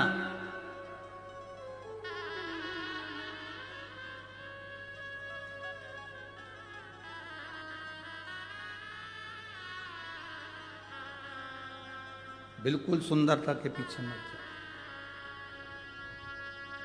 मोहिनी स्वरूप धारण कर कर भगवान आए और असुरों ने भगवान की सुंदरता देख ली। कितनी सुंदर नारी, कितनी सुंदर स्त्री, फंस गए सुंदरता के चक्कर।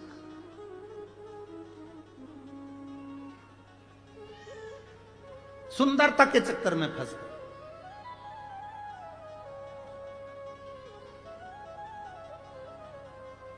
और ऐसी सुंदरता के चक्कर में फंसे कि वो अमृत का जो कलश था वो भूल गए और मोहिनी के चक्कर में पड़ गए। मोहिनी ने कहा कि मैं अमृत बांटूंगी, तुम इधर बैठ जा, तुम इधर बैठ जा।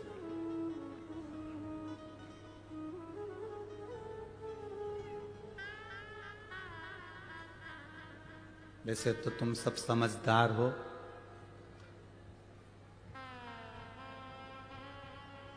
सुंदरता मतलब दिखावा, किसी दिखावे की ओर हमको नहीं जाना। और अमृत मतलब ज्ञान, उस ज्ञान को हमें लेना है। कई बहुएं दिखने की घनी सुंदर होए और मालूम पड़े 24 घंटा मुंडा से मेंढक जड़े 24 घंटा, कई मतलब। सास भी बोलती हैं फिर बहू बहुत अच्छी है, अच्छी है, घर संभाल ली, काम कर लिया, बढ़िया है, सब अच्छा है हमारी बहू में। बहू में कह देती है हमारी सास बहुत अच्छी है, सब बढ़िया है, बस एक कमी है, जिभान बड़ी बेकार, जिभ्यान एक कमी है। अब सुंदर देखी, सुंदरता देखी, बड़ी सुंदर, बड़ी सुंदर, बड़ी सुंदर, बड़ी सुंदर, सुंदरता का करना क्या है भाई? सुंदरता के चक्कर में पड़ोगे तो जिंदगी नरक बन जाएगी। जैसे असुरों ने मोहिनी स्वरूप को देखा और उस सुंदरता में फंस गए और अमृत छूट गया, उसी तरह आप दुनिया को देखने में लग गए, संसार की चमक दमक में रह गए, दुनिया की चमक धमक में आप रह गए, तो फिर ज्ञान प्राप्त नहीं कर सकते, भगवान को प्राप्त नहीं कर सकते। ये चमक, ये दमक, फुलवन में महक, सब कुछ सरकार तुम ही से है। हम परमात्मा को प्राप्त करने का प्रयास करें।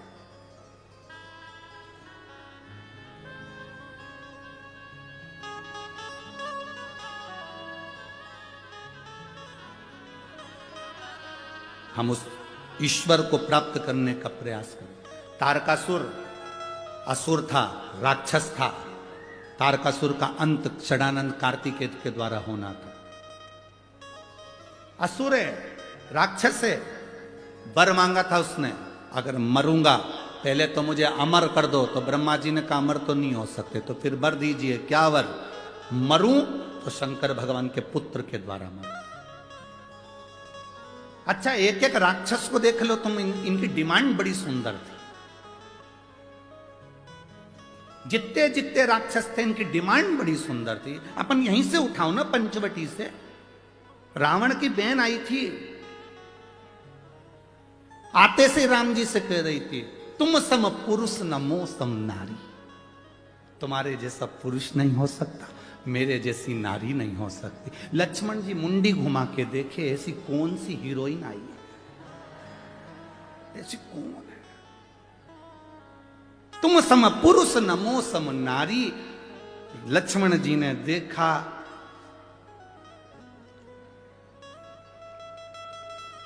लक्ष्मण जी समझ गए ये तुम सम पुरुष नमो सम नारी, और रावण के पूरे कुल पे चला देगी आरी।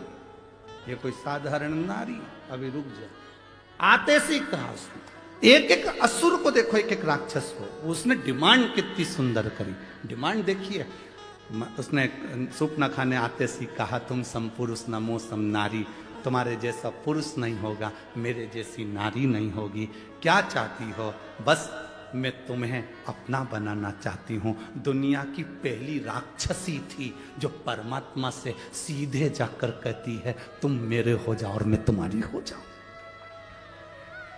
दुनिया की पहली राक्षसी थी जो भगवान के सामने जाकर कहती है कि तुम मेरे हो जाओ और मैं तुम्हारी हो जाऊं। मैं तुम्हारी पत्नी बनना चाहती हूं, तुम मेरे पति बन जाओ। भगवान से कह रही है, किसी दूसरे से नहीं कह रही है। आज की होती तो ना जाने किससे किया थी,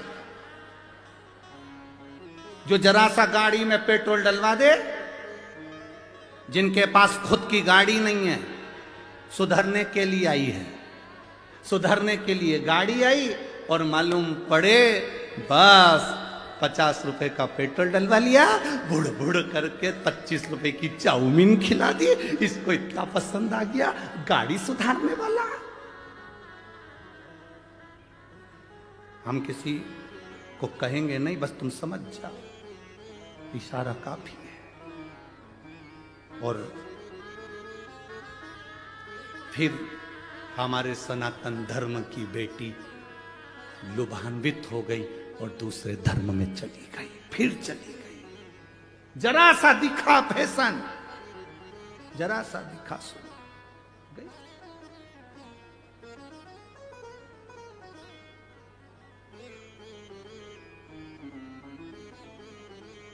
फिर चली।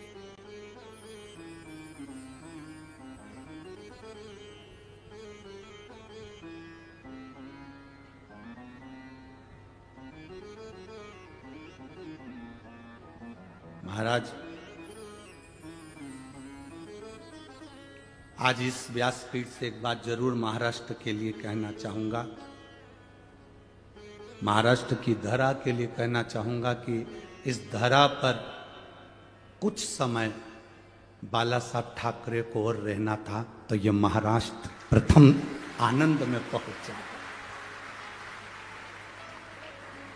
यहां आज अगर संत साधु सन्यासी तपस्वी साधक इस महाराष्ट्र की पवित्र भूमि पर सबसे ज्यादा संत हैं, इस महाराष्ट्र की भूमि पर सबसे ज्यादा संत जन्मे हैं, इस महाराष्ट्र की भूमि पर सबसे ज्यादा संत साधु सन्यासी तपस्वी साधक उपासकों ने तप किया है, इस महाराष्ट्र की भूमि पर सबसे ज्यादा संत साधु सन्यासियों ने भगवत भजन किया है, इस महाराष्ट्र की भूमि पर सबसे ज्यादा संत साधु सन्यासी तपस्वी साधक उपासकों ने अपनी उपासना करी है, इस महाराष्ट्र की भूमि पर सबसे ज्यादा संतों ने अपना कीर्तन, अपना भगवत भजन, अपना स्मरण इस महाराष्ट्र की धरा पर, इस पवित्र भूमि पर किया है। सबसे ज्यादा इस महाराष्ट्र की पवित्र भूमि पर संतों ने जो जो गुणगान किया, इस गुणगान को और बढ़ा देते हैं अगर वो अब होते तो और बढ़ा देते।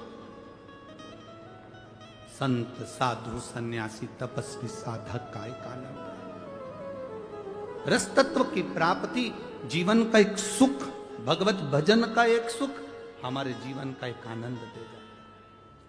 क्यों भटक रहे हैं? हम सुंदरता की ओर आकर्षित ना हो, हम किसी की बॉडी शॉडी को देखकर आकर्षित ना हो। भगवान से प्रार्थना करना, भगवान मेरा विवाह मेरी बेटियों से निवेदन है, तुम भगवान से प्रार्थना करना मेरा विवाह जहां हो मेरे माता पिता की मर्जी से हो और संस्कार घर में मेरा विवाह हो, संस्कार सनातन धर्म में मेरा विवाह हो। मैं जिस धर्म की हूं, मैं शंकर को जल चढ़ाती हूं, शिव को एक लोटा पानी चढ़ाती हूं, मेरा पति भी ऐसा मिलना चाहिए जो शंकर के मंदिर तक मुझे लेकर जाए, मुझे छोड़ कर आए, दर्शन करा कर लाए, गोमती गोदावरी का स्नान कराते लाए, मेरा पति भी मुझे ऐसा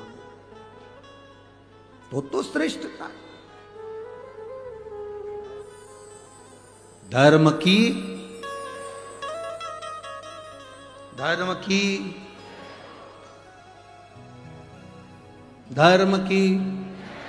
अधर्म का, प्राणियों में, विश्व का, ठीक है। जो हमारे सनातन धर्म का हो और हम उस धर्म से उसको दीक्षा है। सुंदरता पर मत जाना, मोहिनी स्वरूप की सुंदरता, राक्षस फंस गए, असुर फंस गए।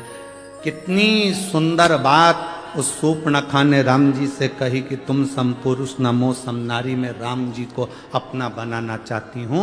किसी दूसरे को वो अपना बनाने नहीं गई, बनाने गई तो राम को अपना बनाने गई। हम सबसे अगर ज़्यादा ज्ञानवान थी तो सूर्पणखा थी, जो भगवान को अपना बना रही है। हम दुनिया को अपना बनाते हैं पर भगवान को अपना नहीं बनाते, पर सूर्पणखा भगवान को अपना बना रही है। वो विद्वान है, ज्ञानवान है, वो भगवान को अपना बना रही है।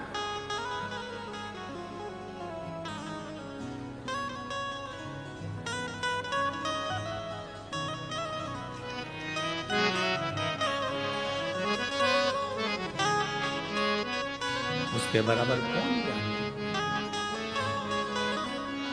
महाराज, ये भाव अपने भीतर हो, अपने भीतर। बहुत देर तक सूर्पणखा राम जी को तकती रही, बहुत देर तक। वो कहे ना, जरा देर ठहरो राम हो, जरा देर ठहरो राम, तमन्ना नहीं है अभी हमने जी भर के देखा नहीं है। सूर्पणखा राम जी को देख रही, राम जी सूर्पणखा की ओर निगाह कर देखे, एक राक्षसी है, एक असुरी है, राक्षस प्रवृत्ति है और मुझे अपना बनाना चाहती है। जब एक राक्षस परमात्मा को अपना बनाने की बात करता है, एक एक राक्षसों की डिमांड देखिए। तारकासुर मांग रहे हैं कि शंकर के पुत्र द्वारा मेरे प्राण छूटे। क्या चाहते हैं? शिव जी शादी करें, उनके बच्चे हों। ये तारकासुर जैसा सुर चाहता है। क्या मांगा? कंस ने देवकी का अष्टम पुत्र मृत्यु का कारण बना। देवकी का अष्टम पुत्र। क्या मांगा? रावण ने। भगवान स्वयं संसार में सांसारिक मनुष्य बनकर आए, प्राण छूटे। जितने राक्षस हुए, हिरण्यकशिपु ने क्या मांगा? ना नीचे मरू, ना ऊपर मरू, ना अंदर मरू, ना बाहर मरू, ना अस्त्र से, ना शस्त्र से, ना दिन में, ना रात में, ना नर से, ना पशु से, ना 12 महीने में मरूं। जगत के कल्याण के लिए 12 महीने से अधिक कर दिया, अधिक मास ला दिया। किसी रूप में ना मरूं। तो नरसिंह भगवान प्रकट हुए। जरा विचार करिए कि हमारे हित के लिए राक्षसों ने उनकी मृत्यु भी मांगी, तो अपने संसार के हित के लिए मांगी, संपूर्ण विश्व के कल्याण के लिए मांगी।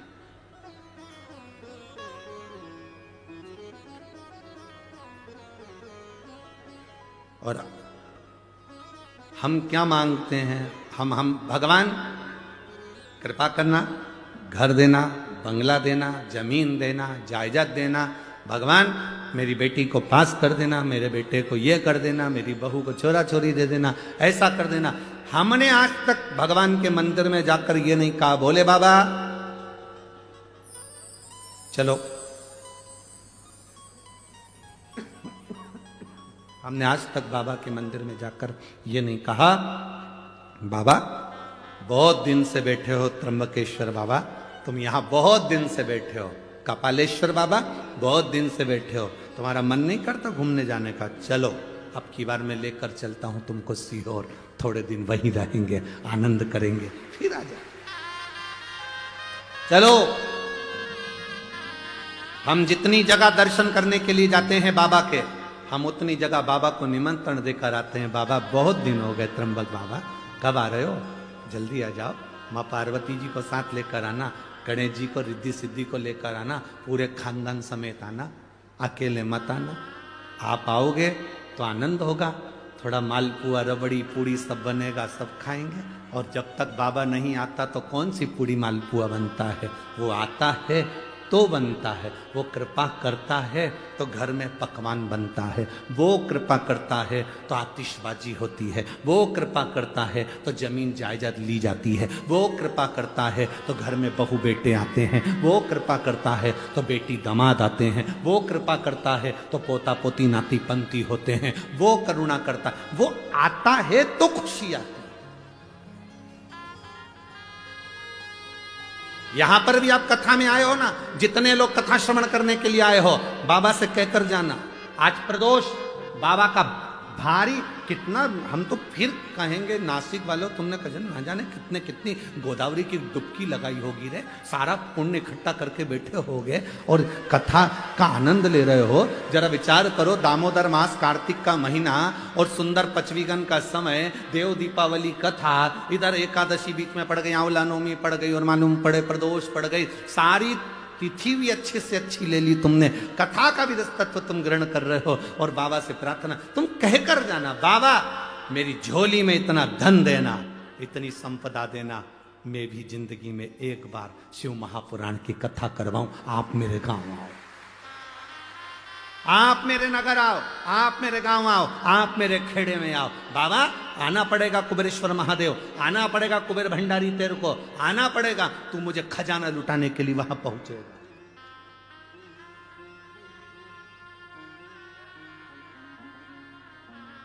तुझे आना पड़ेगा। जब हम जिद पकड़ेंगे तो क्यों ना हो, हम जिद पकड़ते ही नहीं है। तारकासुर देखा, शिव जी के लिए वर मांग लिया कि मेरे प्राण, मेरे जब प्राण छूटे मेरे, अगर भगवान शंकर के पुत्र के द्वारा छूटे महिषासुर की बहन ने कौन सा वर मांगा था? आप लोगों ने कथा सुनी थी ना? महिषासुर की बहन महिषी ने वर मांगा था कि शंकर और विष्णु के संतान के द्वारा मेरे प्राण छूटे। कौन हो गए थे? जम के बोलो, अय्यप्पा स्वामी। अब किसने वर मांग लिया? तारकासुर ने। मेरे प्राण छूटे भगवान शंकर के पुत्र द्वारा। जब विष्णु और शिव के पुत्र द्वारा उसके प्राण छूटे तो अय्यप्पा स्वामी प्रकट हुए और महिषासुर की बहन महिषी के प्राण हरे। अब तारकासुर के लिए शंकर भगवान के पुत्र के द्वारा मरूं। तारकासुर ने उपद्रव मचा दिया, हाहाकार सब दूर मच गया। जब हाहाकार मचा तब करे तो करे क्या? देवता एकत्रित हुए। शिव जी तो समाधि में लीन थे। क्यों? क्योंकि सती मैया जलकर भस्म हो चुकी थी तो बहुत ज्यादा मन ठीक नहीं था। साथ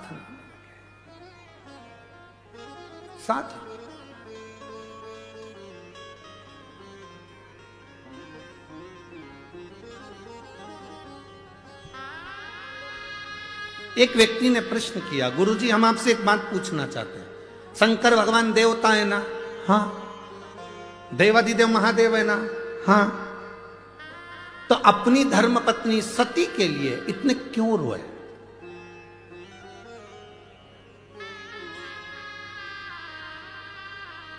हमने कहा मृत्यु लोक में रहता है मेरा देवादिदेव महादेव।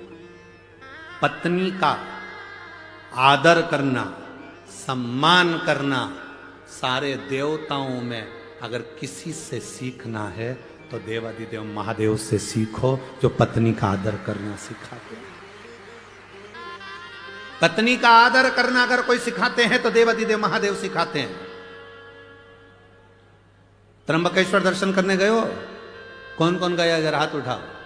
गए हो? ठीक है, रखो। शंकर भगवान कहां पर हैं? जमीन पर। बोलो है कि नहीं?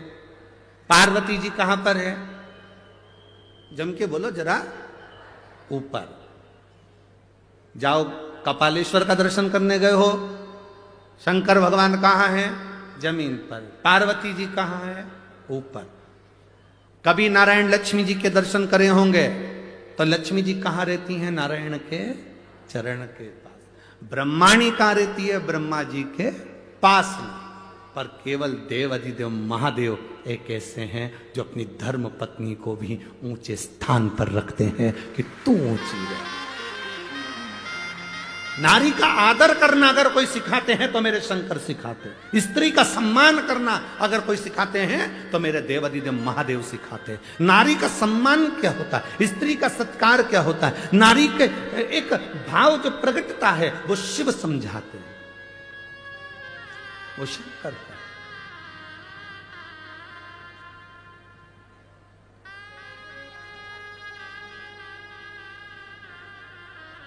हम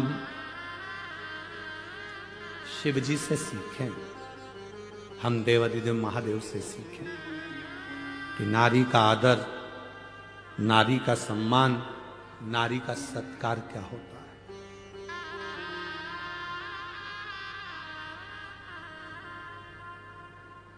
पत्नी मर गई, धर्म पत्नी चली गई, माता सती चली गई, शिव जी समाधि में लीन हो गए, तब साधना में लीन। आज के जमाने में पत्नी मर जाए तो पति दिमाग लगाना चालू कर देता, दूसरी किससे करूं।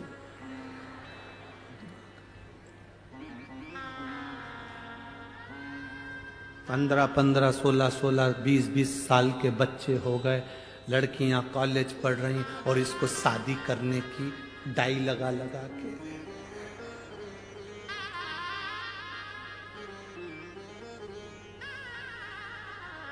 सब काला कर पुरा के और शादी की तैयारी कर रहा है। कितनी भी डेंटिंग पेंटिंग कर लो, उससे कोई फर्क पड़ रहा है। वो विचार कर रहा है कि मेरे को शादी करना। बेटी कॉलेज पढ़ रही है, बेटा कॉलेज पढ़ रहा है, उसको शादी। पत्नी चली गई, भगवान शंकर विवाह करने के लिए आतुर नहीं, भगवान शंकर तप साधना में डूब गए। ये हमारा शास्त्र कहता है। धर्म पत्नी के लिए शिव कितना आदर रखते होंगे सती के लिए कि नेत्र बंद करके बैठ गए। हजारों वर्ष निकल गए, शिव की समाधि नहीं टूटी, हजारों वर्ष उठना ही नहीं चाहते। क्या करेंगे?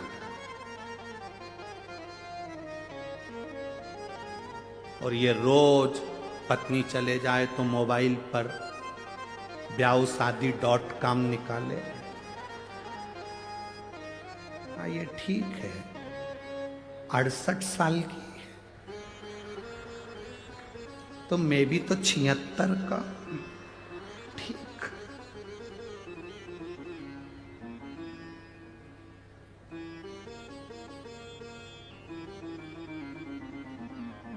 फिर तो वही वाला गीत हो, सब लाए फूल बुढ़ा गोदी लेके आज मैं का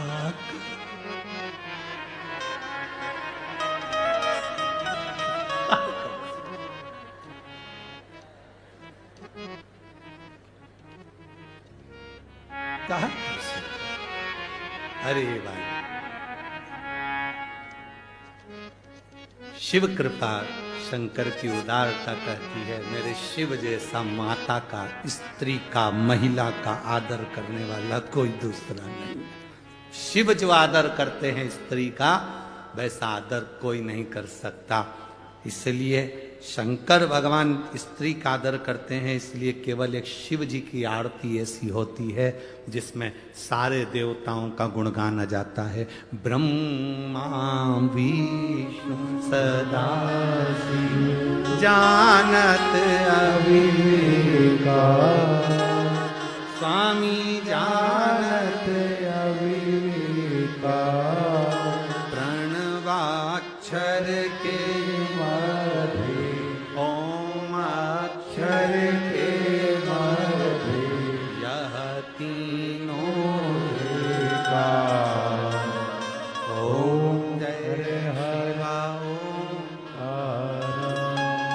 तत्व है।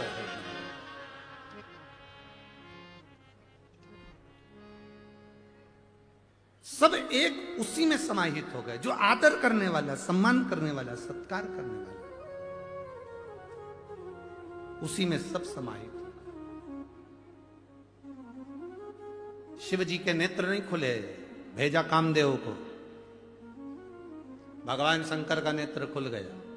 कामदेव को समाधि थोड़ी, कामदेव को देखकर नेत्र क्यों खोले?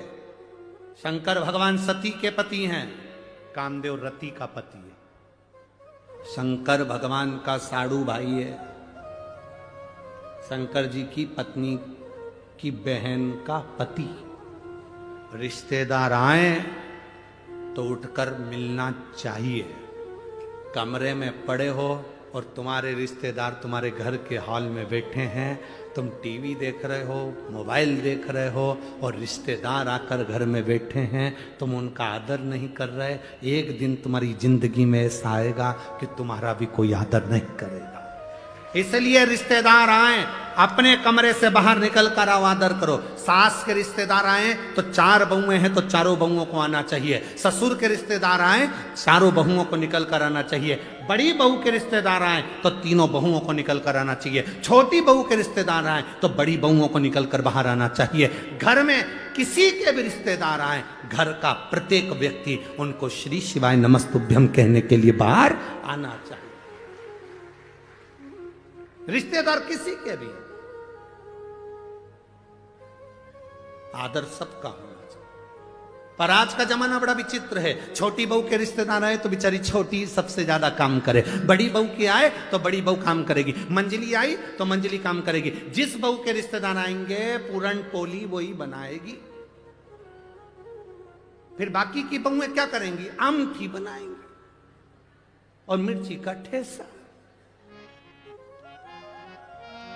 पूरन पोली में टाइम लगता है, आमठी और ठेसा में, अरे बोलो तो जीजिया, टाइम लगता है। आई बनाए गए ना।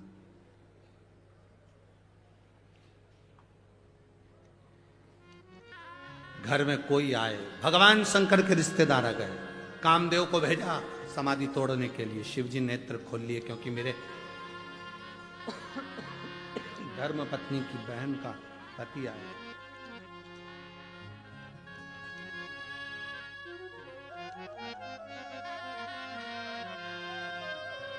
मेरी धर्म पत्नी की बहन का पति आए।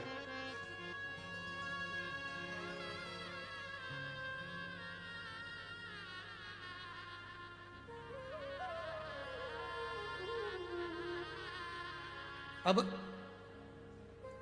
शिव जी मेरे ओघड़दानी, त्रिकालदर्शी, कैलाशी, अविनाशी सामने खड़े।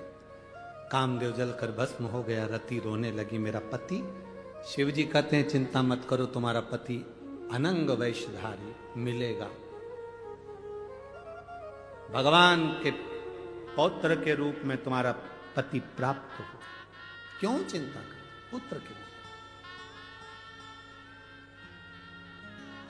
इन्होंने तो नेत्र खोले, पर दुनिया के लोगों को थोड़ा सा शंकर भगवान के प्रति भाव उत्पन्न हो गया। नारद जी ने जाकर भगवान विष्णु से कह दिया कि मैंने कामदेव पर विजय प्राप्त कर ली, पर शंकर भगवान कामदेव पर विजय प्राप्त नहीं करे। मैंने विजय प्राप्त करी, पर शंकर भगवान कामदेव पर विजय प्राप्त नहीं करे। भगवान विष्णु के नयन में जल भर गया, क्योंकि शंकर जी की निंदा करने वाला और सुनने वाला महापापी होता है। किसी सतगुरु की अगर कोई निंदा करे, कोई संत की कोई निंदा करे, कोई भगवत प्रेमी शंकर का कोई भक्त हो और उसकी कोई निंदा करे, तो उस समय पर अपने कानों को बंद कर लो और उठ के चल दो। अगर कोई बोल रहा है तो जवाब जरूर दो, उसको उत्तर जरूर दो कि तेरा क्या बिगाड़ा जो तू निंदा करने में लगा है, निंदा करने में लगी है। कभी तुझसे मिला, कभी तुझसे मिली, क्यों निंदा करते? किसी शिव भक्त की निंदा करना, सुनना महापाप की गिनती में। भगवान विष्णु ने शंकर जी की निंदा सुनी थी, इसलिए उनको घोड़े का मुंह लगा था, हयग्रीव अवतार हुआ था। नारद जी ने शंकर जी की निंदा करी थी, इसलिए बंदर का मुंह लगा था। शिव की निंदा करने वाला, शंकर की निंदा सुनने वाला, शिव भक्त की निंदा करने वाला, सुनने वाला महापापी की गिनती में ना करिए। भला किसी का कर ना सको तो जम के बोलो जरा, बुरा किसी का मत करना। आप अच्छा नहीं कर सकते, कोई बात मत करो, पर बुरा तो ना करिए। अरे तुम क्या जानते हो, हम तो उनको अच्छे से पहचानते हैं, बहुत बेकार व्यक्ति। अच्छा, तेरे साथ क्या बेकार करा वो बताओ। बहुत बेकार व्यक्ति। उनके पास तो इतनी गाड़ी आ गई, इतना बंगला आ गया, इतनी दौलत आ गई, इतना धन आ गया, इतनी सत्ता आ गई। गाड़ी, घोड़ा, दौलत, सत्ता दिख रही है, पर उस व्यक्ति ने जो जमीन पे से धक्के खा खा कर जो आगे बढ़ा, उसकी मेहनत किसी को नजर नहीं आती कि वो कहां तक पहुंचा। उसकी मेहनत दिखना चाहिए।